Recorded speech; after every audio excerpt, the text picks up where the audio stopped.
usted que debería estar el salario mínimo?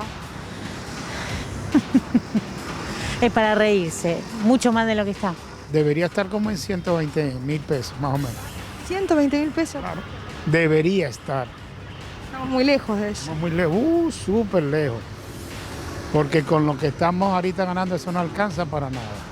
Para nada, absolutamente para nada. ¿Cuánto debería ser hoy el salario mínimo? Como mínimo para una persona entre 120 y 150.000 pesos. Si paga alquiler, no sé si le alcanza eso tampoco. 70.000 pesos. ¿70.000? Sí. 50.000 como mínimo, pero ¿quién te lo va a dar? Si no hay un peso partido en todos lados, lo tienen en los bolsillos. Entre 50 y 60, la verdad. Siento que eso es lo que se necesita para vivir, más o menos. 100.000. ¿Usted llega a ese monto o no? Soy jubilado a la mínima. ¿Y llega a fin de mes? Alquilo encima. O sea, a fin de mes no está llegando. 80.000 pesos, por lo menos. 120.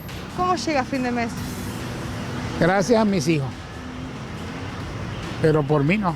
Por mí yo no puedo, no tengo de dónde sacar más. Con ayuda de la familia, crié a 2 hijos sola, así que se puede. No llego. ¿Qué te parece a vos que voy a llegar? No llego a fin de mes. Tengo que trabajar, mi marido también, en el taxi, 14 horas. Sin descanso. Para llegar a fin de mes rasguñando, ¿no? Privándonos de cosas. ¿Llegás a fin de mes o no? No, ya el 20 no tengo nada. Yo no salgo a comer afuera nunca, no sé lo que es comer afuera. No voy a comer afuera. Como en mi casa y hago los mandados y recorro 3 supermercados para hacer las compras. ¿Cómo hace para llegar a fin de mes? Me cuido, soy una persona de edad avanzada, no me compro no compro ropa. ¿Qué cosas dejaste de comprar? Carne. Me privo de salir afuera, de una comida, de comprarme por ahí un par de botas o un par de zapatillas. Me arreglo con lo que tengo. Nunca alcanza nada, todo lo que está. Un clavo, 200 pesos, 1 kilo de carne, mucho más, así que... Como menos que antes, sí. Sí, bajé 10 kilos. Lo estiro lo más que pueda. Ya las últimas semanas como fideos solos y así. ¿Qué resignó? No, cuestiones de gustos, ropa con lo de siempre. ¿Está endeudado? Sí, siempre. Siempre. ¿Por qué está endeudado? ¿Para pagar qué? ¿Cosas elementales o no? Y la tarjeta de crédito, algún pedido de plata a algún amigo. Cuando ¿te endeudas para pagar qué cosas? Ah, bueno, por ejemplo, para comprar comida, que es lo esencial. ¿Hace mucho está endeudado con tarjetas de crédito? Desde que la tengo. ¿Y eso es? 15 años. Buenas noches, buen viernes. Este es el programa de Rolando Graña, que en breve va a estar retomando este espacio junto con su equipazo que nos está acompañando este viernes, el doctor Salemi, el doctor Godoy Vélez y mi amigo personal de hace tantos años, Néstor Espósito. Gracias otra vez por el trato, por recibirme de la manera en la que me recibieron, también a la producción y por hacer el aguante hasta que venga Rolo. Esto es un ratito nada más. Vamos a estar hablando con Claudio Lozano, que ya está sentado, y también con Raúl Timerman, porque estamos a nada, a días en la cuenta regresiva de unas elecciones muy complicadas con un clima social que recién veíamos en la calle cuando salíamos a preguntar cuánto crees que debería ser el salario mínimo. Y claramente, digamos, acá no hay una pregunta, me parece que sería absurdo ir un poco más allá y preguntar si ahorras en pesos o en dólares. Están viendo, digamos, cuál es el panorama que se está reflejando día a día en la Argentina con un 40 y pico % de pobreza y un 11% de indigencia según los datos del INDEC. La gente no llega a fin de mes.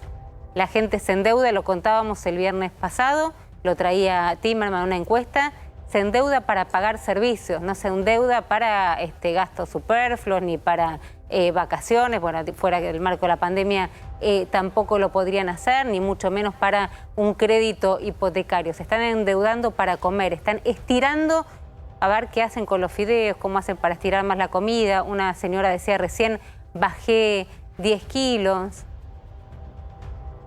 Este es el país que estamos viviendo y es el país que va a ir a votar el próximo 12 en las PASO y después en las legislativas. Antes de ir con Lozano, por supuesto que es un tema que maneja, tengo muchas ganas de hablar, y con Raúl Timerman, que trajo mucha información respecto del termómetro. ¿Quieren saber cómo estamos llegando al 12? Si el gobierno está preocupado o no está preocupado, si puede haber un cisne negro, cuál es la sorpresa, cuánto va a pesar el bolsillo. Este malestar, esta angustia, que no tiene que ver con una mirada ni de la gestión política, de la pandemia, ni del Olivosgate, del cual vamos a estar hablando en un ratito nada más. Están hablando desde el bolsillo, desde la necesidad. Simplemente quiero hacer como un pequeño recorrido, porque muchas veces parece que nosotros que estamos acá no tenemos nada que ver, estamos disociados con la agenda de ustedes que están del otro lado. Si yo le pregunto al doctor que trabaja, digamos, en el ámbito de la salud, ¿cómo están hoy los profesionales de la salud respecto de un salario? Digo, el profesional medio de la salud hoy. Mira, Romina, a ver, el profesional medio sabemos que, por lo menos los reclamos que nosotros escuchamos dentro de lo que es la salud pública, está muy por debajo de inclusive de la línea de cualquier sueldo promedio, de cualquier otro tipo de actividad. Reconocer que inclusive hay una falta de reconocimiento a los enfermeros, por lo menos en Ciudad de Buenos Aires, donde no son reconocidos como profesionales, lo que mejoraría un poco la capacidad del sueldo personal que administrativo, ¿no? Pero si yo te pregunto un sueldo promedio, digo, ¿se puede, teniendo en cuenta las horas, la guardia, si estamos hablando, no sé, de un hospital público? Entre 60 y 80 mil pesos por mes. Es un sueldo promedio de un médico con 36 horas de cargo, por lo menos en provincia de Buenos Aires. Y Claudio, te pico acá un segundo. La canasta hoy, que vos necesitas la canasta básica para no caer, digamos, ni en pobreza ni indigencia, ¿te está marcando cuánto? Pobreza está en torno a los 66.000 pesos. Indigencia, o sea, solo calorías solo alimentarias, calorías, está en 28.000. O sea que un médico está ahí peleando, digamos, según lo que dice El ingreso promedio de los ocupados es 38.000 pesos. Está bien, pero digo, quería probar a qué, digo, probamos acá. Para que tengamos idea. Godoy Vélez es un área que conocemos, pero digamos los abogados. Los abogados no son tal vez los que ustedes ven en la tele, los abogados mediáticos, son los que patean tribunales, los que están todo el día. No son solamente los famosos penalistas de los grandes estudios, son los que hacen todo, civil, comercial, familia. Te diría que están peor que los médicos. ¿Peor que los médicos? Sí, probablemente los abogados asalariados, tanto en el sector privado como en el sector público, están por debajo de los 60.000 en un gran número. Por debajo de los 60.000, los abogados. Sí. Volveme a repetir el número. Los asalariados, ¿no? Pobreza. Canasta familiar de pobreza. Canasta familiar de pobreza, 66.000 pesos. Canasta alimentaria de indigencia, 28.000.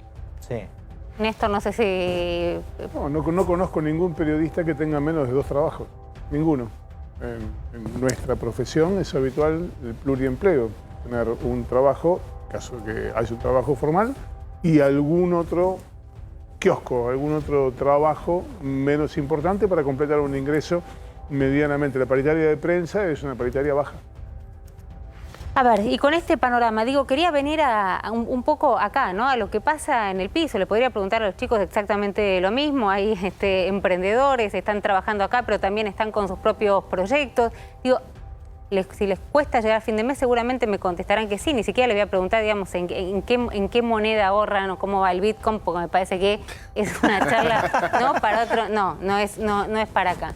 Ahora, Raúl, en este panorama de tanta angustia, de tanta necesidad y por lo menos de un futuro, ahora se lo voy a preguntar a Claudio, pero no hay un futuro inmediato de una solución que te cambie hoy este panorama y esta foto. ¿Cuánto va a pesar eso a la hora de votar? ¿Cuánto va a pasar? No lo sé. Va a pesar mucho. Yo estaba pensando mientras planteaban el tema que estamos en plena campaña electoral y no escuché a ningún político plantear esto durante su campaña. Es más, es difícil escuchar a un político hablar de política hoy en día. ¿Qué quilombo se armaría si un candidato empieza a hablar de política? Cosa que no está sucediendo. Tenemos una campaña, después de escuchar a Victoria, a María Eugenia Vidal, una campaña que tiene sexo, drogas, le falta el rock and roll. y se termina todo. Vos fijate... Pero estos problemas no los... Digamos, es nadie perfecto habla lo que de este tema. Nadie habla de esta agenda. No, y eso nadie tenés habla de economistas este tema. discutiendo, y lo tenés a Tetaz, y lo tenés a Expert, y lo tenés a Nadie Milei. habla de Pero este no te tema. habla de esta agenda de que no están llegando No. a fin de mes. Está en la promesa del Frente de Todos para alcanzar o vivir la vida que queremos. Esa promesa está. Cuando uno escucha hablar a la gente del gobierno, le muestran indicadores que van en la dirección correcta, pero nada de eso llegó a los hogares. Y no va a llegar para esta elección Pero de las entre la PASO. breve recuperación o el repunte que te muestra hoy el gobierno, sobre todo respecto de sectores de la producción, a que eso impacte en el bolsillo de la señora que estaba contando la situación que estaba viviendo, o el señor que preguntaba, soy jubilado de la mínima, ¿qué me estás diciendo? Digo, hay un trecho muy largo. Hay un trecho muy largo, el gobierno tiene la esperanza. Estas elecciones se presentan, las PASO, terriblemente competitivas. El gobierno tiene la esperanza que en las 2 meses que falta hasta noviembre, después de las PASO para las generales, la mejora empiece a notarse. Pero la verdad que el estado de sensación de la gente es un tipo muy particular de apatía respecto a esta elección. Es apatía con enojo. Sí, que La no gente suena- está suena- desinteresada. No suena una buena combinación, ¿no? Para ir a Y votar. está enojada. Y ese enojo es un enojo que no le conviene en particular al que gobierna, porque el que se enoja con el que gobierna, nunca se enoja con el que está en la oposición. El enojo es una gran fuerza impulsora para ir a votar. El apoyo es una pequeña fuerza impulsora para ir a votar. O sea, pensá que hay 7% mayor cantidad de electores que en la presidencial. Esos son 2.300.000 más o menos. Pero se espera que haya del orden del 15% menos de presencia para votar. Y eso vamos a hablarlo en un ratito, si tiene que ver con esta apatía de la que hablás, con el miedo de ir a votar en el marco del COVID. El doctor nos va a decir si efectivamente es seguro ir el 12 a votar. Lo dijo la jueza Servini de Cubría, como bueno, los que están resfriados, con síntomas, contacto estrecho, no van, le saltaron a la yugular cuando hizo una muy bien. Lo vamos a estar hablando con Espósito en un ratito. Ahora, Claudio, déjame preguntarte, años que nos conocemos y que venimos hablando, ya te diría como que casi que hablamos antes de cada elección prácticamente de lo mismo. Pero en esta en particular es como que se están tirando la pelota, ¿no? ¿Quién nos trajo hasta acá? Es el famoso pero Macri de la remera de Tetaz, no sé si lo vieron, fue muy creativo, el ex colega, no sé si va a volver, digamos, pero Martín Tetaz viene, que está, por supuesto, en la lista junto con María Eugenia Vidal, viene del palo del periodismo, tiene ese histrionismo, en un debate con Heller se sacó la camisa y mostró una remera que decía pero Macri. Y parece que la discusión es pero Macri versus la pesada herencia. Ahora, a toda esta gente que vimos, a todos nosotros que estamos acá, no nos cambia absolutamente nada. Mirá, hay cuestiones que son ciertas. Hay una herencia de Macri real. Nadie la puede... La herencia era la otra, pero no importa. Digamos, bueno, la digo... pesada herencia se supone que es la que se refiere Macri respecto del kirchnerismo el está kirchnerismo perfecto, habla de la pero pero Macri. Sí, bueno, eso... Lo de la pesada herencia del kirchnerismo es más relativo. Sobre todo porque si uno toma, por ejemplo, las declaraciones del propio Duhovne, cuando no era ministro de Macri, el propio Duhovne decía que en realidad las condiciones que se recibían en el 2016 eran condiciones en donde el bajo endeudamiento de la Argentina le permitía una capacidad de resolver la coyuntura con mucha mayor facilidad. Después, bueno, terminó generando un sobreendeudamiento brutal, pero digo, me parece que ahí hay cierta falacia, pero digo, me parece que lo que está claro es que los 4 años de Macri fueron un verdadero desastre. Argentina terminó con 37% de la población bajo la línea de pobreza, 5 millones de pobres más, un nivel de sobreendeudamiento brutal, destrucción productiva, y bueno, a eso se agregó el cuadro de la pandemia. Y ciertamente, digamos, estas dos cosas combinadas... Pandemias, digamos, sos de los que crees en las dos pandemias, la pandemia de Macri y la pandemia... Son las cosas objetivas, las dos del existieron. Coronavirus. Las dos existieron. Okay. Uno puede discutir si se podrían haber hecho otras cosas para que el impacto de la pandemia fuera menor, y creo que eso sí es una discusión abierta. Pero que la pandemia influye, influye. Lo que sí quiero decir es que hay un tema de fondo para que la recuperación de la actividad económica que efectivamente existe, Porque hay que reconocer que en la pandemia, en el segundo trimestre del 2020, la economía cayó 20 puntos. Desde ahí, ¿no? 20 puntos respecto al nivel de zócalo en el que estábamos cuando se fue Macri. Desde ahí comenzó a recuperarse. Y hoy estamos en niveles de actividad propios de la prepandemia. Pero no te van a impactar en el Ahora, bolsillo. no impactó en los niveles de empleo ni en los niveles de ingreso. Prácticamente tenemos el mismo nivel de pobreza que teníamos en el segundo trimestre del 2020. En aquel momento cayó 20 puntos, teníamos 47% de pobres. Ahora recuperaste la actividad, pero tenés 42%. O sea que la baja no es similar. ¿Por qué pasa esto? Por la sencilla razón de que en tanto no se ha logrado resolver el problema de la relación con los formadores de precios, la recuperación de la actividad económica está centrada básicamente en el sector exportador y en algunas aristas del mercado interno vinculado a los sectores de altos ingresos. El mercado interno de demanda masiva, que es el que tiene que ver con el 75% de la actividad económica del país, no se ha recuperado porque está anémico, porque no hay ingresos en la población. Por lo tanto, este es el debate de fondo. De hecho, objetivamente, la actividad comenzó a recuperarse a medida que se iba relajando la actividad, las restricciones sanitarias, se va recuperando y llega un punto donde se estanca. A partir de enero de este año se estancó y empezó a caer. Y recién comenzó a recuperarse ahora en junio porque se liberaron algunas restricciones sanitarias y el gobierno comenzó a aflojar. Pero para que deje, digamos, para que deje de estar estancada necesitas inversiones y lo que no parecería Lo que haber necesitas no es necesitas demanda. Necesitas ingresos, ¿no?, en el bolsillo de la población. Un clima, digamos, afable a las inversiones. Las inversiones empiezan cuando vos tenés tu capacidad instalada en funcionamiento.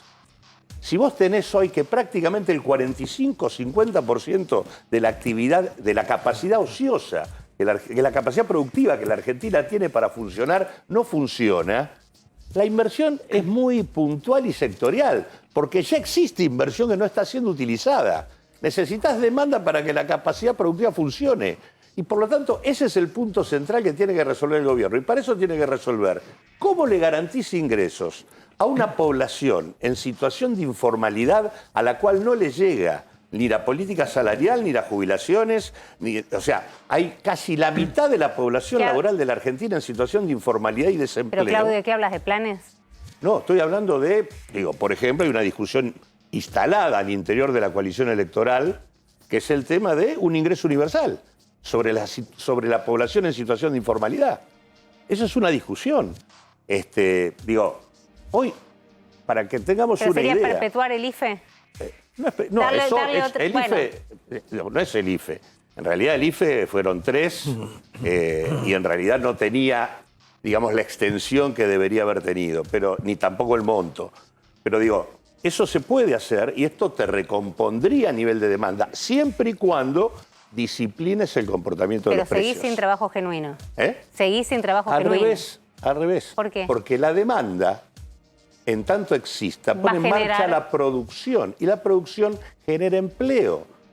Y el empleo es empleo genuino. ¿Por qué es polémico? Lo que estás diciendo es, si yo le doy, no quiero llamarlo planes, digamos, pues ya pones planes y ya le tiene una connotación negativa. Para decirlo más claro, sí, dale. Se necesita en un contexto de capacidad ociosa disponible, poner plata en el bolsillo de la gente. Y cuando la gente tenga plata en el bolsillo, aún sea a través de algún plano de una asignación... La gente que te hablaba acá, y vos claramente decías, no voy a preguntar dónde invierten, porque tenemos la mitad de la población en situación de infraconsumo, la gente con ese dinero consume. Y al consumir hay demanda. Y cuando hay demanda, la producción que está ociosa comienza a funcionar. Y al funcionar genera empleo. Ahora, esto que estoy diciendo ocurre si cuando yo pongo los ingresos no van acompañados de un incremento de precios que te absorbe esos ingresos. Porque si eso pasa, como está pasando en la Argentina, sobre todo con el tema alimentos... Infraconsumo. Infraconsumo. Exactamente, esa es la situación del 42% de la población pobre. Ahora, mientras tanto, y volviendo a lo que decía Raúl, que esta campaña está completamente por momentos disociada de la realidad de lo que le pasa al votante, que tampoco se entiende, porque uno supone que el candidato o la candidata lo que quiere es el voto, y va por otro lado. mientras estamos hablando de infraconsumo, la gente no tiene para comer, estira para llegar a fin de mes. Y lo que decide, el momento de decidir endeudarse, que no es una decisión fácil ni cómoda, es la última alternativa. Y endeudarse, no estamos hablando con un banco, con un crédito, endeudarse para pagar servicios, como lo contaba Raúl. Mientras tanto, los políticos y las políticas le hablan a Cadorna, porque no sé para quién va dirigido el mensaje. Más allá de eso, igualmente creo que hay una diferencia, no es igual, digo. Me parece que hay una apelación en el caso del Frente de Todos a la cuestión productiva, al tema de recuperar industria. Me parece que en ese sentido hay un intento de mostrar una diferencia de orientación respecto a un pasado reciente donde la orientación fue otra.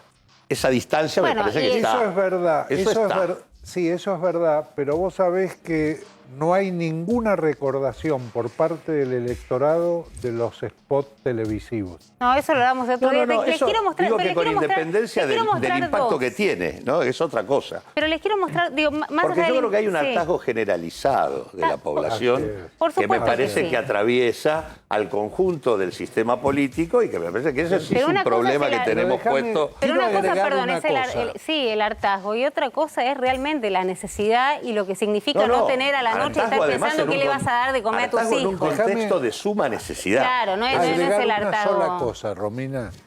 A eso le agrega la bronca que él dijo. Sí, lo que dijo Claudio, cuando describe el gobierno, si no reconocemos la realidad de la sociedad argentina, va a ser difícil encontrar las soluciones.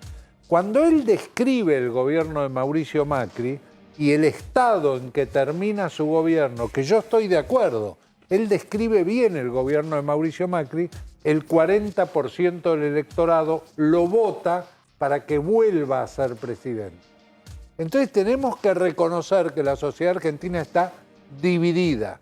Bien, está muy bien, porque no es que fue el 10%, dijo, a pesar de la situación en la que estábamos, un 41% acompañaba a Mauricio Macri 40, para que vuelva. 40-28. Quedó 41, pero es 40. Bueno, te la estiré a 41, dale. Ahí hay también, porque digo, si nos vamos a agosto, ahí Macri tuvo una paliza brutal. Sí, después recuperó. Después recuperó sobre la base de un Frente de Todos que no profundizó la discusión. Que hizo menos campaña que la que hizo el propio Macri. Mientras tanto, pero hay una cosa, la gente en los focus group, cuando vos hacés los focus con votantes de Macri, votantes del Frente de Todos, blandos, digamos, no el núcleo duro, están dispuestos a ponerse de acuerdo sobre una cantidad de puntos que la dirigencia da la impresión que no está dispuesta a ponerse de acuerdo. O sea, noto más maduración en el electorado que la dirigencia. Las palabras de Macri respecto al resultado de las elecciones y si este gobierno se va a tener que ir, son terribles. Recordémosle a la gente, Mauricio Macri dijo que, el audio no lo tenemos, ¿no? Me han dicho que no lo tenemos, pero lo contamos. Mauricio Macri dijo que se iban a tener que ir dependiendo del resultado de las elecciones. Después salió muy fuerte a acusarlo de golpista, prácticamente el jefe de gabinete Santiago Cafiero, a lo que Macri volvió a responder que no había, prácticamente que Cafiero no lo había entendido, no lo había interpretado. Lo que decía es que siempre dentro del juego democrático no los iban a volver a votar si este era el camino, no era que los iban a tener que sacar antes. Muy bien Sergio Massa, porque a pesar de eso, en su discurso de hoy, que habla en el acto, dice el 11 de diciembre esperamos a los dirigentes de la oposición para sentarnos a ponernos de acuerdo sobre 5 o 10 puntos pero básicos. acá es una cuestión interpretativa si Mauricio Macri quiso decir, digamos, lo que entendió Santiago Cafiero. La verdad que me parece que no somos exégetas de ninguno de los dos, que se dio una discusión que zanjó todo el día, que tampoco tiene que ver con tampoco tiene que ver otra vez con las preocupaciones. La gran mayoría quiere una discusión, la gran mayoría de la sociedad quiere una discusión más profunda, más seria, sobre puntos concretos. Te voy a mostrar una discusión más seria. Claudio, me dejan mostrarles una discusión seria. No me dejan. Déjenme mostrarles una discusión seria. No, está lejos de ser una discusión seria. Seguimos con los spots de campaña, particularmente de los referentes más conocidos de la política nacional. Algunos que deciden hacer humor en un momento donde es cuestionable, digamos, ¿no? Si el spot del humor es el que puede llegar a funcionar. Ahora apelamos a Mami. A ver. Hola, soy Florencio Randazzo. Mi vieja, un minuto. Hola, mamá, estoy grabando. Hola, Flori. Acá habla tu madre. Sí, ya sé, mamá. ¿Qué necesitas? Que te acuerdes que en la elección pasada decían que no te iba a votar ni tu madre. Pero mamá, es otra cosa, ahora nada que ver. Ya sé que ahora hay mucha gente que te va a votar, pero para que te voten más todavía, tenés que hacer una propaganda explicando ¿Cuál, mamá? por qué te tienen que votar a vos y no a esas dos fracciones o facciones que no sé cómo Facciones, mamá, facciones. será, Florencio, pero tenés que hacerlo. Estos crápulas se vienen comiendo la comida de los chicos hace años y se pasan la pelota. Sí, tranquila, ya entendí, mamá. Entonces, por favor, hacela y explicale a este pueblo de pelotudos. Mamá, ¿Qué? Cristina sola puede putear, tu madre no. ¿para eso llamaste, mamá? Sí. Bueno, pueblo de pelotudos, ¿no? Dice la madre de... Ahí se le fue la A ver, bueno, será lo que piensa Randazzo también, ¿no? Qué sé yo, porque si para Pero la tuvo madre una dice... contestación este spot. Contala, dale. La contestación fue la que hizo Sergio Berni. Ahora, bueno, ahí está, exactamente. Es la que hizo Sergio Berni. Digo, el apelar a la madre, Randazzo eligió este tono, ¿no? Este tono medio socarrón, irónico, la supuesta pelea... No, lo eligió Ramiro Agulla. Bueno. El gran ganador de estas elecciones es Ramiro Agulla, que consiguió que dos que están en camino diferente elijan el género que él eligió para uno de ellos. Sergio Berni, que fue el que redactó y tuvo la idea de hacer ese comercial y que fue hecho a la noche en La Plata en medio de un operativo con 2 teléfonos celulares, digamos, bueno, adoptó el mismo tono y puso también a la madre de por medio. Hablaba pero, con... pero a ver, ahora vamos a ver el de Sergio Berni. Pero la verdad que les pregunto, la madre como garantía, digo, cualquiera de nuestras madres que tenga nuestras madres y la podamos llamar, ¿va a hablar maravilla de nosotros? ¿O alguno lo pone en duda? Digo, yo lo que probaría es llamar a las ex, por ejemplo, o a los ex. Eso me interesa mucho más. Como, No ganás. No, pero como candidato, si yo llamo llamen al papá de mis hijas ahora. Bueno, pero para que digo, es una prueba de fuego, me parece mucho más interesante que llamen a mi mamá. Una buena respuesta fue la de Graciana Peñafort, que hizo un tuit donde dice: estoy ansiosa por escuchar a la mamá de Mauricio y a la mamá de Máximo. Sí, yo quiero escuchar. Me parece que como referencia a la madre, ¿viste? ¿Qué te van a decir? Contaba sobre Sergio Berni, Randazzo lo hizo basado en la idea de Agulla, insisto, en este tono socarrón, divertido, a mí particularmente, y es muy personal, no me gusta para este momento que estamos viviendo. Randazzo, no sé si con esto, digamos, piensa... Bueno, tiene visibilidad, se hablaba poco de Randazzo, es cierto, y aparece... Instala una muy buena idea, muy profunda. ¿Cuál, dale. Ninguna. Ni la nada misma. ¿Cuál es? Por eso digo, Mamá, nada. Y que la madre piensa que somos todos eso es lo que te estoy diciendo. No, es que a veces me cuesta, a esta hora me cuesta la ironía. Perdón, Claudia, pero ya la tele... Lo que digo es eso, la verdad que es nada. Es la nada misma. Vamos a ver... No sé qué impacto tiene, pero es nada. A Sergio Berni también apelando a la mamá. En el caso de Randazzo, creo que era la mamá de Randazzo. Hoy Ernesto Tenenbaum temprano a la mañana en Radio con Vos la entrevistaba. La madre de Berni, no, es una actriz que hizo parte del guión. Hizo de madre. Hizo de madre. A ver, dale. La Plata, 2 de septiembre, 23 horas. Para. Uy, mi mamá, esta. Hola, mamá, estoy allanando. ¿Pasó algo? ¿Otra vez? No parás nunca, nene. Te estoy esperando para cenar. ¿Qué pasa que no venís? Y que estoy acá en La Plata. No es ni Palermo ni la Villa 1114. ¿Y? Entonces, ¿qué pasó con eso? Y la estoy tratando de llamar a la Leona para que me explique qué hacer. No sé si patear la puerta o pedir disculpas. La verdad que tengo una confusión ya a esta altura. Mirá, querido, después de la paliza que le pegó Ángel, la Leona, como la Cenicienta, se convirtió en gatito y salió corriendo para la capital. Flor de quilombo nos dejó con Pará, mamá, pará, no putees, pareces a la mamá de... Mirá, querido, decile a esta señora que los argentinos de pelotudo no tenemos nada.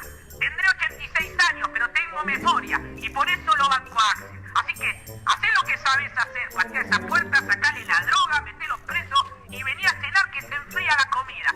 Ahí voy para allá, rompe, metele. Bueno, impresionante la cantidad de gente que nos está viendo, que me sugiere, además de los y las ex, digamos, como referencia, si querés salir a buscar, más creíble, digamos, de lo que puede llegar a decir tu mamá, me dicen socios comerciales, empleadores, ¿no? Uno puede salir a buscar a ver para que también den referencias respecto. Lo que pasa es que muchos de ellos trabajaron siempre para el Estado, no sé qué referencia vas a hacer. Bueno, pero si pagaron, si no pagaron, si fueron empleadores, no está mal la idea. Bueno, Leandro Santoro, cuando le contesta a Milei, vos siempre trabajaste para el Estado, le dice, sos un parásito, Leandro Santoro empieza a hablar de la madre, que él la ayudaba, que la madre tenía un comercio, creo, de artículos de limpieza, y que sí, habla bastante de la madre. Es verdad, en esta campaña da la impresión que las madres empiezan a ocupar un lugar, lo que le da un cierto carácter freudiano a la campaña, digamos. O lo que, sí, pero lo que dice Claudio, digo, no están discutiendo, yo entiendo, en un punto es divertido, pero arrancamos el programa con un muy buen informe contando, digo, nada, mostrando lo que puede pasar en cualquier esquina. Paramos en una, pero podíamos haber elegido cualquiera. Y creo que la situación también podría ser mucho peor, digamos, de la que vimos. Ahora, fíjate la aspiracional, ¿no? Los números que daban, estamos hablando de 60 más o menos abogados, médicos, bueno, lo que es la paritaria de los periodistas, y el aspiracional es 100, 150. Mirá ya la gente lo que está pidiendo. Por eso te decía, con lo tomar que se en cuenta, estaría conformando. Tomar en cuenta que el ingreso promedio son 38.000 pesos Por eso. para una canasta de pobreza de 66.000. Y él hablaba de trabajar más de un trabajo. El pluriempleo, claro. Vos tenés hoy que tenés un 11% de tasa de desocupación, pero en realidad el 32% de la población, incluso que trabaja, dice que quiere trabajar más, porque necesita ingresos. Claro, porque los no, ingresos que tiene no le alcanzan. Claro, pues no es un dato que te habla de lo bien que estamos, sino al contrario, digamos, de lo mucho sí. más que necesitamos todavía. Mirá, Claudia, me estaban pasando justamente un dato de un colega, me está diciendo que él le descuenta prácticamente la mitad del sueldo de impuestos. Bueno, ese es otro punto importante también, porque... Sueldo de impuestos. De impuestos, ¿sí? No. Te digo el número, 67.000 pesos de impuesto a las ganancias. Ah. ¿Es lógico eso para un sueldo trabajador? alto, ¿no? No, el impuesto a las ganancias es lógico que exista, está muy, digamos, hay que reformularlo, ¿no? Por eso, pero un trabajador y sobre todo un trabajador de la salud, con todo lo que lo hemos puesto en el pedestal, a ver, todo el trabajador de la salud en general, no estoy hablando ni de médicos, ni de enfermeros, ni de bioquímicos, el trabajador de la salud en general que ha tenido muy pocas vacaciones durante todo este periodo. ¿Es lógico que se le siga descontando tanto de impuestos, sobre todo el impuesto a la ganancia, ya que le di... Para eso tiene que estar pasando el piso de 150 para de empezar. alguien que está ganando por encima de los 130.000 pesos. Largamente por encima de los 130.000 pesos. Por eso, digo, sí, no, pero pará, ese es el sueldo que no estás hablando pero ese es el sueldo de lo que estamos pero hablando. igual sigue siendo, digo, a ver, el punto está muy bien, el agobio impositivo en la Argentina. Ahí es un tema que no se pudo yo creo zanjar. Que eso hay que discutirlo bien, porque si no, creo que ingresamos en ciertos latiguillos instalados que no son muy serios. Argentina no tiene una presión tributaria alta, tiene una presión tributaria mal distribuida, que pesa dominantemente sobre las franjas medias. ¿Cuántas horas trabajó Claudio para la FIP? ¿Cómo? ¿Cuántas horas trabajó para la FIP? No, pero vos no sos una acaudalada, llena de fortunas. Pero no, claramente no. Si soy contable, porque sería la notición del año me pondría contentísima. Los tributos pesan dominantemente sobre los sectores medios y sobre el consumo en general. No pesan sobre los sectores de capacidad económica. La presión tributaria sobre los sectores ricos en la Argentina es baja. En términos relativos, la alícuota más alta de ganancias es el 35%. Sí, que estaba diciendo. ¿Sabés cuánto paga en alícuota promedio los millonarios de la Argentina? 16%. Porque muchas de las fuentes de ingreso que tienen exenciones. Consecuentemente, la alícuota promedio sobre la fortuna el médico total... que estaba contando recién Salemi tampoco es un acaudalado. No, por eso, es un sector medio. Claro. Lo que digo es, un 67 trabajador, de lo que gana tiene que ir un trabajador con un buen nivel de ingreso puede terminar pagando el 35%, al igual que alguien que tiene una capacidad económica superior. ¿Qué es alto nivel de ingresos? ¿Qué es alto nivel de ingresos? En la Argentina, donde tenés un ingreso medio de 38.000, alguien que gana arriba de 150.000 es un privilegiado. ¿Vos te parece que hoy en día si ganás 150.000 de bruto y te descuentan 67.000 de impuestos, sobre todo impuestos a las ganancias, estás bien pago? Si tenés 150.000 no te descuentan 67.000. De ninguna manera. Algo está mal en esa cuenta. No está mal la cuenta, te voy a decir. Una persona que gana 150.000 pesos te voy a decir porque parece que tenemos una discusión. Te voy a decir el número real, 176.000 y descuentan 67.000. Claro, pero descuentan 67.000 anuales, no mensuales. No puede ser. No, mensuales, ¿cómo que no? El 35% del sueldo va al impuesto a las ganancias. Bueno, decide que hable con el contador porque ahí le están haciendo. Si es alta, no es tan alta. Si es alta, ese descuento le come desde el piso, no puede ser. Independientemente de eso, vuelvo a lo que te dije. Yo no estoy diciendo que no haya una tributación pesada sobre las franjas medias. La hay. Lo que quiero decir, esa habría que reducirla, y hay que cargar sobre Pero no fue lo que, fíjate que recientemente no fue lo que se hizo. ¿Recientemente en qué sentido? No, digo, en el Congreso lo último que se votó no fue lo que se hizo, la carga volvió ahí. Depende, y la carga volvió sobre los sectores medios. No, depende. Si vos, digo, el impuesto a las grandes fortunas no fue sobre los sectores medios. Bueno, el impuesto a las grandes fortunas se supone que era por una sola vez. La estrategia sobre el monotributo tampoco. No, bueno. Y el tema de subir el mínimo no imponible de ganancia dejó afuera a 1,5 millones de laburantes que lo pagaban. Entonces, de todos modos, Claudio, es relativo, digamos. Claudio, lo cual no quiere decir que hayan hecho una reforma impositiva. Eso es lo que digo. Pero digo, el sesgo es distinto. Pero digo, el impuesto a las grandes fortunas, primero no sé cuántos los pagaron, segundo, muchos judicializaron, ¿no? Estaría bueno también ver cuántos siguieron judicializados. No, pero a nadie le fue bien con ese tema. ¿A ninguno? Los que judicializaron perdieron todos. El tema de impuesto a las grandes fortunas, sí. ¿Todos perdidos? Sí, se pagó. Se pagó, demostrando, lo cual demuestra que si se hacen las cosas como corresponden, se paga. Pero se supone que no es un impuesto, se supone que es por una única vez. Debería serlo. ¿Vos querés que sea un impuesto? Debería serlo. Se supone que era un tributo por una única vez, en el marco de la pandemia. Bueno, primero, la pandemia no terminó, pero digo, más allá de esto, lo que digo es, debería serlo porque... ¿Sabes cuánto representan el impuesto a los patrimonios? Cómo te deben quedar saltada la yugular ahora, ¿no? Los que dijeron, pero sabíamos que finalmente el tributo iba a terminar siendo un impuesto. Pero ¿por qué digo? Vuelvo a lo que dije antes. En cualquier país del planeta más o menos razonable, el peso de los impuestos a los patrimonios, es decir, a las fortunas y a las ganancias altas, te representa más de la mitad de la recaudación. Acá en la Argentina, estos dos impuestos representan como mucho el 25%. Los patrimonios representan solo el 4% del total de la recaudación. Las fortunas en la Argentina no aportan. Entonces digo, eso es un problema. La idea de una reforma impositiva, y sobre todo además, peor todavía, en un país donde, porque una cosa era este sistema tributario, en una Argentina donde el ingreso promedio era mucho más alto.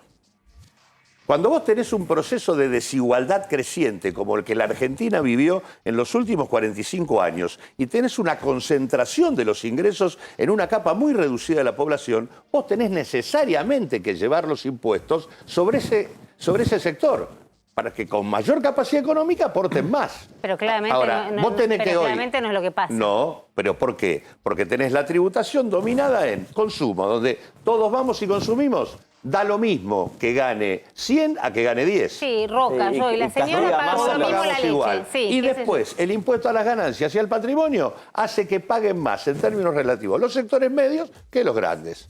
Porque vos deberías acomodar los mínimos y el modo en que y las alícuotas para cobrar donde corresponde. ¿Quién le está hablando a esa gran mayoría de la población argentina? ¿Lo está diciendo?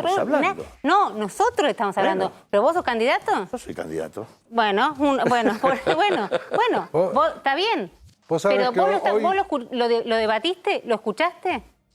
Yo todos los lugares que me dejan los debato. Pero vos, en los candidatos y las candidatas como propuestas, a eso te estoy diciendo. Si vos me estás diciendo que la campaña discute lo que... Más allá del porro, más allá del gacho, no importa el porro, el gacho, no importa, eso puede ser los chicos, los jóvenes, buscar ese voto. Digamos, es un tema que habría que discutirse, ciertamente es mucho más relevante discutir qué hacemos con un 50% de la población en situación de informalidad y con casi la mitad de la población en situación de pobreza y cómo ampliamos la recuperación de la actividad económica. Es más importante hacer eso. En un estado de desesperación. No sé si tenemos ahí un tape de hay una situación de mucha tensión y esta pregunta de qué es lo que está pasando, que este polvorín, gracias a Dios, no termina de estallar. Muchos hablan de la contención de los intendentes, porque realmente, digamos, no hay una contención importante.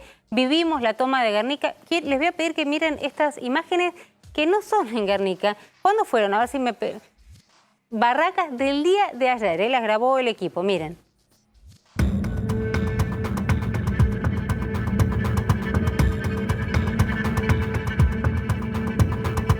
Estamos en el barrio porteño de Barracas, de un lado la histórica Villa Zabaleta, el barrio 2124, y del otro este predio tomado desde hace aproximadamente 10 días por 160 familias. Este es uno de los ingresos que tiene este predio y que, como en cada uno de los ingresos y casi en todo el cerco perimetral, está siendo custodiado por la policía, tanto federal como de la ciudad de Buenos Aires.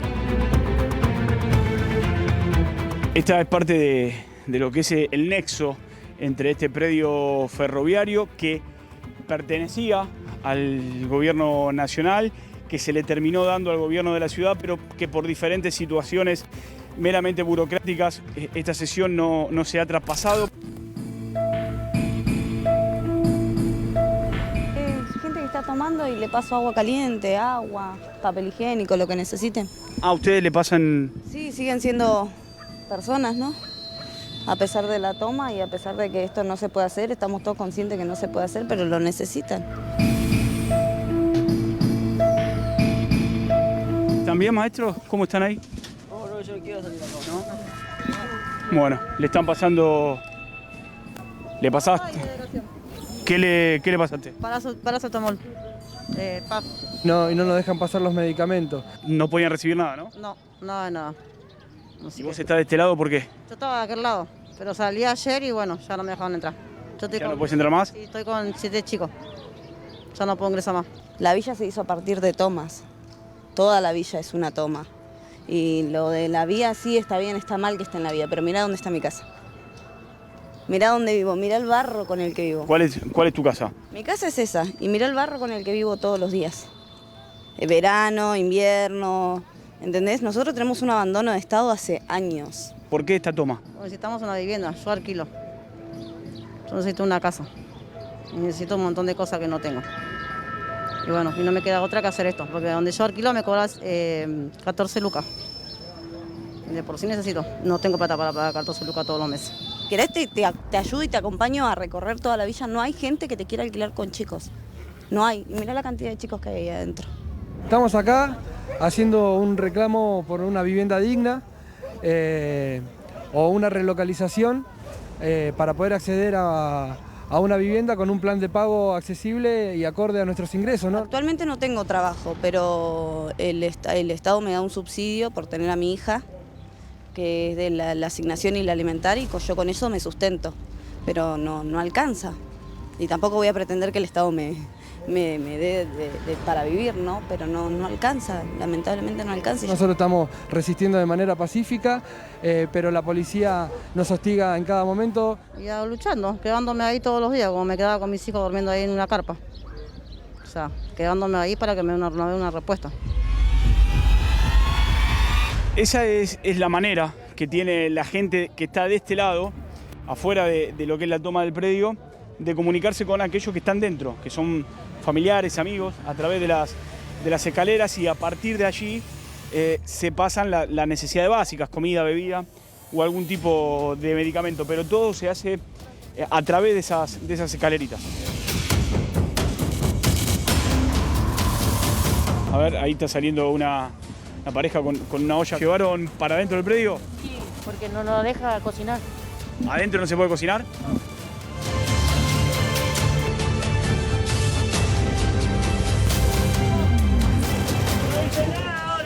Ahora no dice nada, que está en los medios, ¿no? Dejan pasar las cosas, ¿no?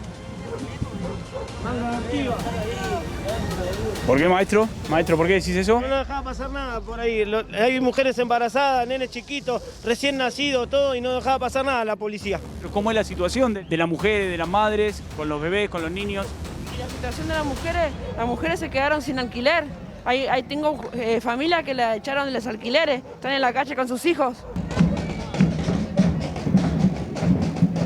Lo que vemos aquí son vecinos del barrio 21-24, aquí de la Villa Zabaleta, que se están acercando a esta zona intermedia que hay entre el barrio y este predio que está tomado en modo de apoyo. Las dos caras de una misma moneda. De un lado las personas que están dentro del predio aplaudiendo con gente, con sus niños, niñas, también hay bebés, y de este lado la policía que impide que haya un tránsito permanente, fluido entre ambos lugares. Estamos esperando respuesta. Por ahora nada. Estamos con la puerta cerrada, yo no tengo dónde vivir, estoy alquilando y laburo en el supermercado. Y luchando por una vivienda linda, por un techo para nuestros hijos, laburo, pero lo que gano no me alcanza. No me alcanza para alquilar una pieza. Y lo que queremos es una vivienda, un techo, a dónde estar con nuestros hijos nomás. Eso es lo que estamos pidiendo nomás. Nosotros tenemos un abandono de persona y de Estado de hace años, desde que inició la villa. Siempre miraron para un costado. Nosotros existimos cuando necesitan votos. Cuando asume un presidente o cuando algún candidato quiere hacer algo, ahí nosotros existimos. Ahí los pobres existen. Pero lamentablemente el pobre tiene que hacer esto, tiene que hacer ruido y tiene que hacer quilombo para que el rico lo escuche, o si no, no nos escucha.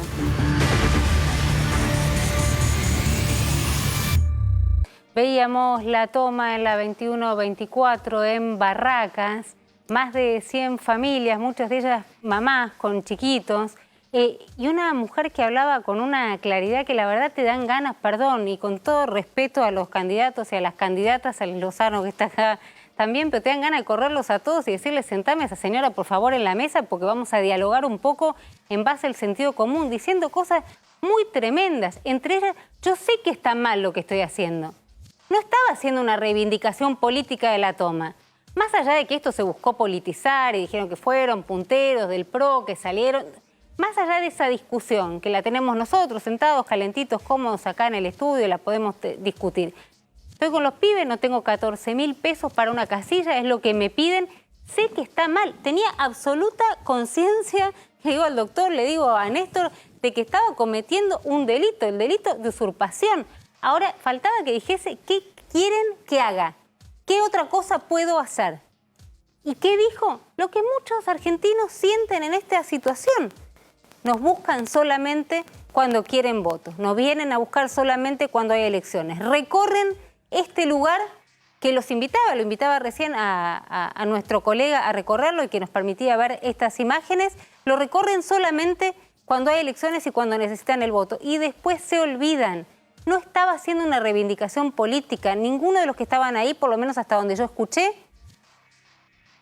estaba haciendo una reivindicación política de la toma. Está mal lo que estoy haciendo, ¿la escucharon? Está mal lo que estoy haciendo. No tengo 14.000 pesos para una casilla que me están pidiendo ahora. Más de 100 familias. Decía recién Raúl, el Estado ausente. Claro, yo digo, si los medios llegan, ¿por qué no llega el Estado? ¿Por qué no llega el Estado? No sé, le preguntaría a Claudio, digamos, que tiene más conocimiento del tema. ¿Por qué no se hace presente en el momento el Ministerio de Desarrollo Social? Busca la posibilidad de resolver el tema, aunque sea transitoriamente, con alimentos, con frazadas, con carpas, como sea. Guernica no fue fácil, recordemos que fue un tema que llevó adelante el Cuervo Larroque, una negociación muy difícil, muy larga y muy polémica también respecto de pagar, digamos, para que puedan dejar ese lugar, ¿no? Yo creo que la pandemia, más allá de todos sus efectos dramáticos. Pero la 21-24 estaba antes de la pandemia. No, por eso, pero digo, no voy a decirte que esto lo produjo la pandemia. No. Lo que digo es, la pandemia me parece que es una alerta para, desnudó al extremo las desigualdades, desnudó la informalidad. Cuando vos te aparece un IFE donde se anotan 12 millones de personas, la informalidad de la Argentina te estalló en la cara. Estas cosas que hace rato que ocurren y existen, son manifestaciones de desigualdad brutal. Acá en la ciudad de Buenos Aires vos tenés 400.000 personas en el cordón sur de la ciudad que no tienen acceso al agua potable. Digo, cuando se dijo que acá hay que lavarse las manos y no tienen acceso al agua, o cuando están en la situación de hacinamiento habitacional y había que quedarse en casa, todas esas consignas saltaron por el aire. Por eso Barney hablaba en el conurbano, en ese sentido, ¿y qué hizo además? ¿Qué puso además en el centro de la discusión de la pandemia? La necesidad del Estado. Lo que él dice, digo, en realidad, ¿por qué no tenemos una capacidad de respuesta del Estado? Porque son años de ajuste neoliberal y de las cuentas públicas sobre todos esos sectores. Lozano, ahí hay un punto de discusión política importante. Lo que acabamos de ver muestra que el Estado ahí no llega. Lo decía Raúl recién, el Estado ahí no llega. Es decir, el Estado actual es insuficiente para llegar ahí. Ahora, la discusión política es que hay un sector que pide menos Estado. Claro. Entonces, el Estado es insuficiente como está. Además, tuvo incidencia muy fuerte durante los últimos 45 años de la Argentina y, por lo tanto, la situación de ajuste permanente sobre las cuentas públicas implicó el deterioro sistemático de todas las áreas de intervención del Estado sobre la cuestión social.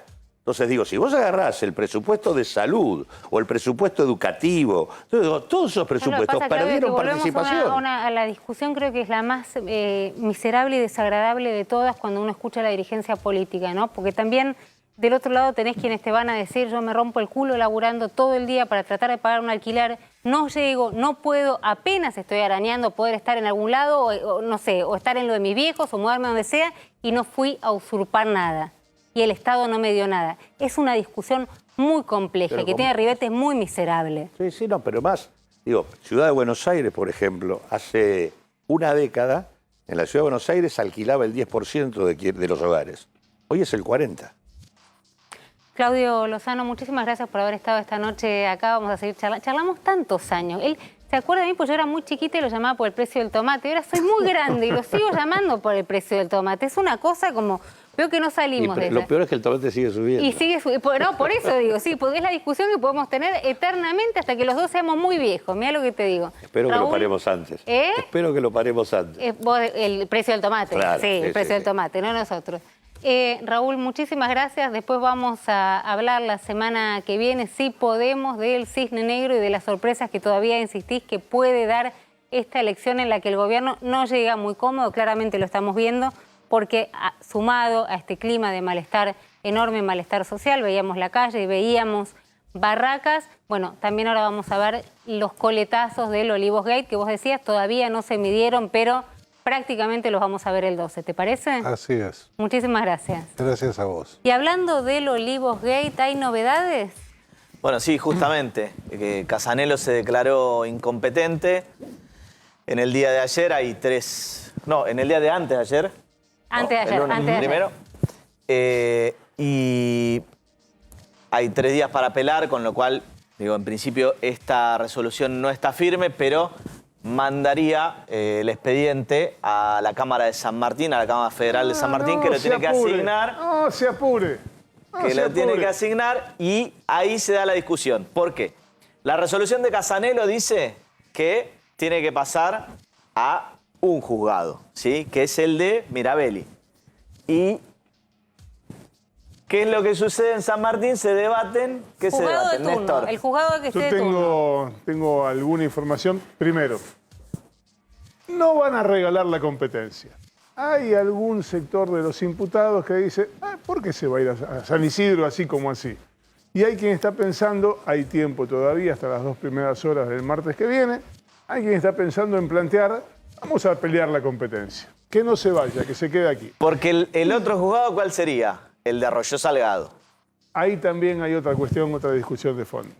Debería Arroyo ser... Salgado, por un lado, con Arroyo Salgado lo que van a plantear es que claramente tiene una enemistad contra el gobierno. Recordemos ¿sí? Arroyo Salgado, la madre de las hijas del fiscal Nisman. Asesinado fiscal para la justicia. Así lo dictaminó hasta ahora. Dos datos del respecto fiscal. de... No, digo, la enemistad manifiesta. La verdad que también, qué sé yo, ella podría excusarse por violencia moral. Ahora, tratar de demostrar que ella tiene una posición tomada porque el gobierno del que no es Cristina Kirchner, Alberto Fernández fue parte, en ese momento ni siquiera era parte, digamos, cuando mataron a Nisman no era parte de Alberto Fernández del gobierno. Eso le podría generar algún tipo de parcialidad, la verdad que me parece medio enrevesado, pero bueno. Por lo pronto, bueno, pero si lo que hay pasa una es que enemistad manifiesta, sí. en el juzgado de Arroyo Salgado ya hay una causa por violación de la cuarentena que tiene como objetivo. Ella tuvo la del surfer que pagó 70.000 pesos, eso, ¿no? No ha habido ninguna manifestación. Ella ya tiene una causa que esta, la de la fiesta de Olivos, podría acumularse por conexidad. De manera tal que, ojo, porque si va a San Isidro, no está decidido que el juez sea Mirabelli. Probablemente se acumule a una causa preexistente que ya tiene Arroyo Salgado. Y ahí estaría. Ahora, ¿Arroyo Salgado quiere esa causa? Vea, desde hace más de 15 días pidió tanto ella cuanto el fiscal Yuspa una certificación, un informe completo de la causa por la fiesta en Olivos.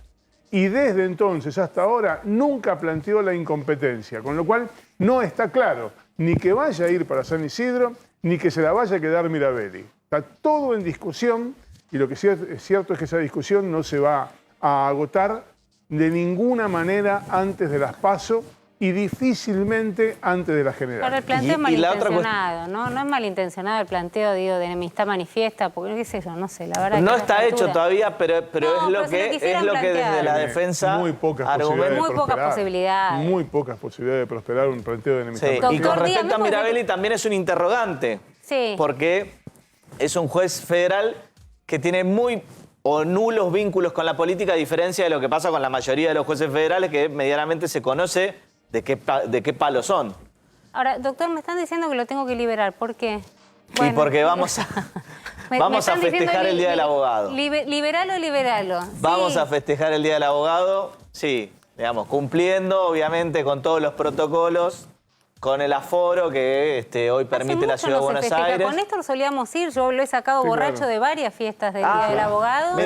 Mirá, tan serio que parece. Sí, me acuerdo, lo he sacado en taxis porque no podíamos ni manejar, pero hace mucho que no íbamos, no sabía que volvían. No podías manejar porque no tenías el registro. No tenía el registro, no, también, es verdad, si no, no entremos mejor en detalle. Bueno, les espero a todos al finalizar el programa. Te está yendo para allá para festejar, de paso saludamos, digamos, ¿querés recordar brevemente por qué se celebra el Día del Abogado? Es se conmemora el fallecimiento de Juan Bautista Alberdi. ¿Sí? Que llegó a que ejercer ocurrió acá, el ¿no? 29 de agosto. ¿Cómo? ¿Llegó a ejercer? No. No, a ver, es el que justamente... No, perdón, pero sabes que creo que, miren lo que es la Argentina, ¿no? La locura de nuestro país. Creo, alguien me va a pasar, pero creo que no llegó nunca, no lo dejaron nunca ejercer porque se negó a jurar lealtad justamente al régimen y no lo dejaron. Bueno, es que él es el que escribió las bases, la famosa base de Alberdi para la Constitución Nacional. Igual no te voy a complicar, te vas a ir a tomar, así que imagínate. No creo que vayan a tener este tipo de No vamos a hablar de este tema ahora. No vamos a hablar de este rato. tema ahora. Te libero como me pide la producción. Muchísimas gracias. Gracias. Nos vemos el viernes que viene. Si no está Rolo acá todavía, me van a avisar. Si no, van a tener que aguantarme un viernes más. Hablábamos del temor en la población por el COVID y recién contaba Raúl el temor también de los distintos espacios políticos respecto de la gente que no quiere ir a votar por miedo a contagiarse justamente en las escuelas. Exactamente, Romina, con el tema del ausentismo vamos a charlar un poquitito de acuerdo a lo que dio la jueza María Servini de Cubría, que emitió un comunicado. Ella es una jueza que tiene actuación en lo que es las elecciones federales, que dijo justamente y textualmente esto: como regla general se establece que las personas que estén cursando la enfermedad o que tengan síntomas compatibles o que sean contactos estrechos solamente con la sola presentación de un certificado médico no podrán, o sea, están eliminadas de poder asistir a votar. ¿Sí? Pueden no asistir a votar, justamente, en virtud de la pandemia, de la posibilidad de contagio y de la circulación. ¿Pero hay posibilidad de contagio concreta? Bueno, justamente, a ver, me puse a leer un poco y vimos un caso muy puntual que es el de Ecuador. Ecuador tuvo elecciones presidenciales este año, la primera vuelta el 7 de febrero y la segunda vuelta el 11 de abril. Justamente 14, 15 días después de estas fechas aumentaron drásticamente los contagios. No. En esos momentos estábamos revisando las curvas y en Ecuador pasó eso. O sea, hay que tenerlo en cuenta, no quiere decir que vaya a pasar, está planteado justamente, fíjate ahí. Tenemos una plaquita, lo que son estos son cifras oficiales y vemos que del 11 de abril, que tenía 1.940 casos, repunta, ¿sí? Fíjate cómo repunta, y tienen más de 3.000 en lo que fue la peor ola del país, de América. Ahora, las condiciones están dadas porque, te cuento, el otro día, el lunes, estuvo acá en esta misma señal, en el programa Fernán Quirós, que decía que las condiciones están dadas, que la gente vaya a votar. Hay preocupación, Mauricio Macri también salió a pedir desde el espacio del PRO que la gente vaya, que no tenga miedo, que las condiciones de las escuelas están dadas como para evitar los contagios, que va a haber más bocas de urna, digamos, distribuidas a lo largo del país para que la gente pueda votar, evitar las aglomeraciones. De hecho, la prensa tiene una normativa sobre cómo cubrirla para no estar todos encima. Viste que siempre seguimos al candidato o la candidata, le tiramos el micrófono, nada. Todo con distanciamiento. Aún así vos decís que puede ser... A ver, lo pones en duda, no sabes. En esta realidad sanitaria que estamos viviendo con entre 4 y 5.000 casos diarios, no nos tenemos que olvidar de esto. Y con la circulación comunitaria de la variante Delta que se está empezando a dar en muchos lugares de la República Argentina, más allá de que desde el ámbito político muchas veces no lo quieran admitir, ¿sí? La circulación comunitaria está en muchos lugares. Tenemos que tener cuidado y obviamente es que tenemos que respetar todas las normas de los protocolos establecidos a la hora de emitir el voto. Pero bueno, tener vamos cuidado, a ver. decirle uno mismo, ¿no? Ser consciente, decirle al que está atrás, correte, vos tenés cuidado, si ves mucha gente cuando fuiste te va... a votar, ¿cuántas veces te comiste una cola de 2-3 horas interminable, uno atrás de otro, en lugares cerrados, los colegios a veces con mala ventilación? Va a ser una mejor época, época climática, esto va a ayudar. Sí. ¿Sí? Pero bueno, hay que estar presentes y hay que estar atentos de que se nos viene la circulación comunitaria de la Delta. Todas las boletas, y además una información de servicio. Revisen el padrón porque se han cambiado lugares de votación. En mi caso personal me han cambiado el lugar de votación histórico, voto en otro lugar. Y hay mucha gente que está pasando lo mismo porque se habilitaron más colegios, más escuelas para votar y son hasta 8 mesas por cada uno de esos colegios, con lo cual perfectamente puede estar votando. Entonces, atención con lo de Ecuador, pero sabiendo que se van a tratar de respetar, digamos, las reglas para poder hacer una elección como esta en este momento, con la expectativa también, como decía el doctor, de la Delta. Muchísimas gracias. Agustín Valladares, ¿cómo estás? Muy bien, muy buenas noches. Te voy a pedir un favor, que me ayudes. Tu cargo, lo sé, pero explícamelo. Contale a la gente cuál es tu cargo. Soy director nacional de Agenda Política. Sí, ¿qué significa eso? Y tenemos un trabajo hacia adentro de los organismos. Esto dentro de jefatura de gabinete. Exacto. Elaboramos informes cotidianos que ellos, por ejemplo, tienen que ver con los insumos para las exposiciones del jefe de gabinete en el Congreso. Y también, por supuesto, vinculándose. A ver, esto es cuando, para explicar a la gente, cuando Cafiero va y responde las 285.000 millones de preguntas que le hace, eso lo preparan. Ahí estamos nosotros. Ahí lo preparan ustedes, ok. Junto también a un gran equipo, ¿no?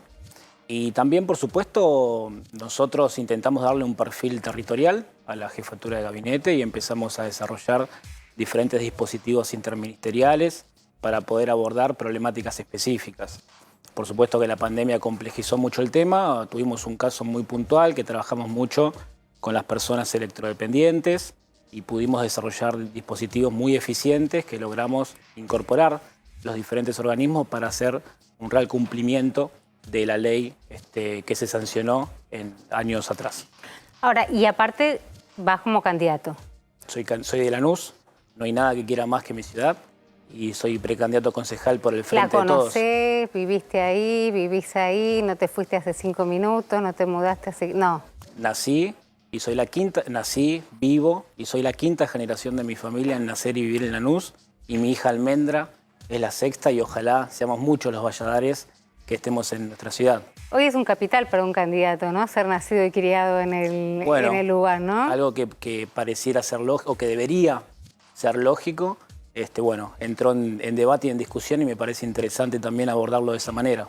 ¿Sabes que hablábamos hace un ratito con los compañeros, con Claudio Lozano también, con Raúl Timerman, que estaba acá, sobre cuán disociada estaba esta campaña de la realidad de la gente? Veíamos un poco la expectativa que tenían acerca del salario, cuál debería ser, digamos, un salario mínimo en el día de hoy. La expectativa es muy baja, muy pocos llegaban, todos endeudados para pagar servicios. Veíamos la toma acá nomás en Barracas.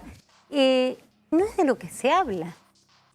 Bueno, la verdad, hay algo que se dice mucho, pero es importante también fortalecer esta idea. Estamos en una situación compleja porque venimos de una situación muy compleja.